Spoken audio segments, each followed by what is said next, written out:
Vector অধ্যায়টা পড়ার আগে আমরা জেনে নেই যে কেন ভেক্টরটা পড়ব। তোমরা যাকে নিয়ে এত পড়ালেখা করবা তাকে কেন পড়বা, সেই অ্যান্সারই যদি তোমার কাছে না থাকে তাহলে এই অধ্যায়টা পড়ার যে একটা ইন্টারেস্ট সেটা তোমার মধ্যে থাকবে না। আগে চলো দেখি নিই যে ভেক্টরটা কেন পড়বো। তো প্রথমে আমরা একটা ফান টাইপের এক্সাম্পল দেখি, তারপর আমরা একটা রিয়েল লাইফ এক্সাম্পল দেখব। ধরো এখানে একজন অন্ধ লোক লাঠি ধরে দাঁড়িয়ে আছে,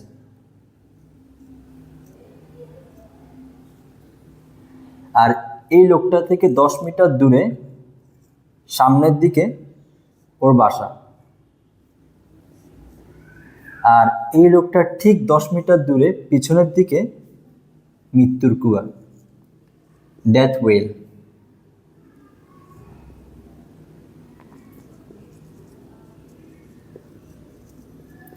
তো এই লোকটা এখানে দাঁড়িয়ে আছে এই পয়েন্টে।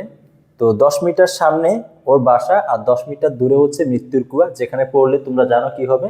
আর এই মৃত্যুর কুয়াটা মনে করো অনেক পুরানো কুয়া, যেখানে অনেক কাঁচ ভাঙা ফেলে রাখা হয়েছে আর বিভিন্ন ধরনের চোকা জিনিস এখানে ফেলে রাখা হয়েছে। তো এই লোকটার সামনে মনে করো আরেকজন লোক একটা চেয়ারে বসে আছে।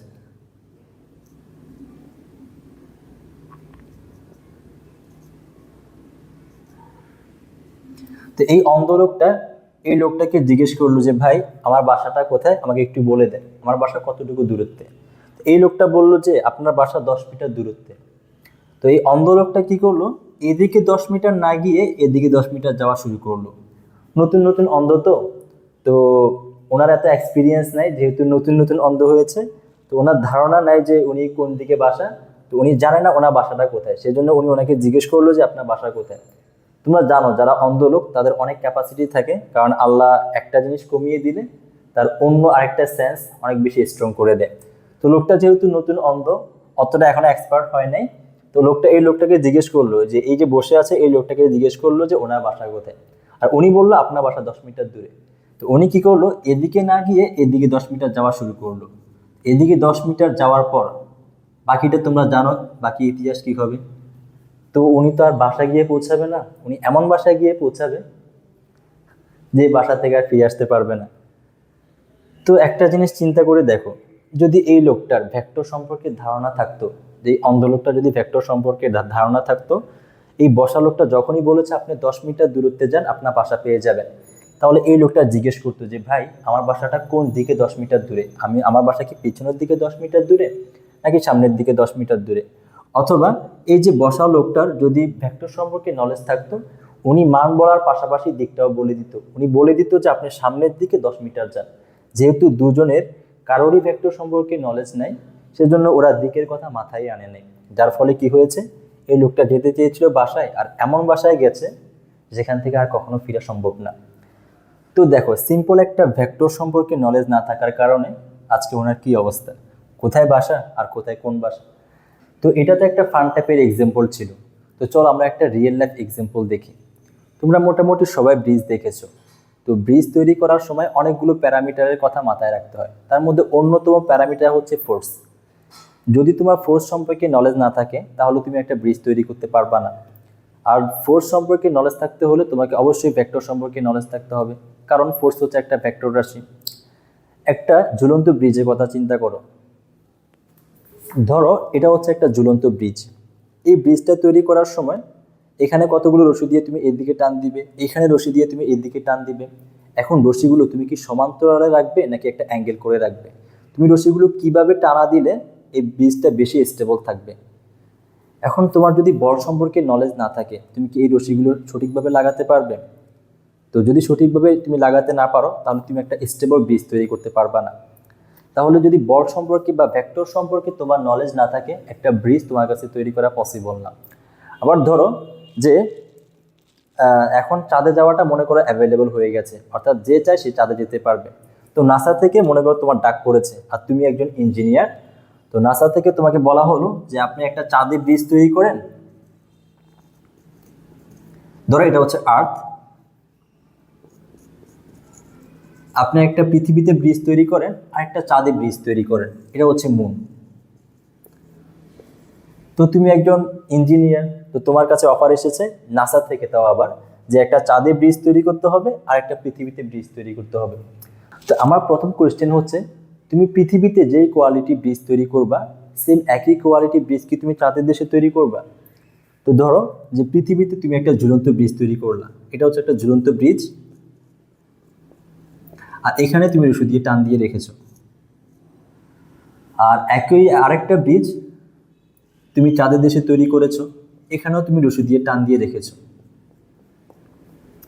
তো ধরো সেম ভরের একটা গাড়ি আমি এই ব্রিজের উপরে চালাবো, আর একই ভরের একটা গাড়ি আমি চাঁদের দেশের ব্রিজে চালাবো।